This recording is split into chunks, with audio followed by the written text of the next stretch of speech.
Борис! Чего? Веники дай!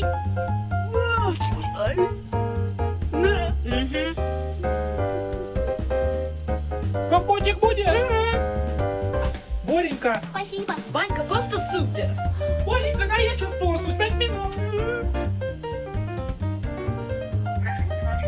Ой, хорошо оно было. Ну теперь я? Сейчас подруга моя сходит, потом ты. Калаши, что ли, скрипят? Ой. Сейчас сиди. Наконец-то! Мой черед! Бля, въебался. Кто-то оставил под одеяльники? И мой веник. Да помоюсь. Ой, Банька! А, щечко. Валя.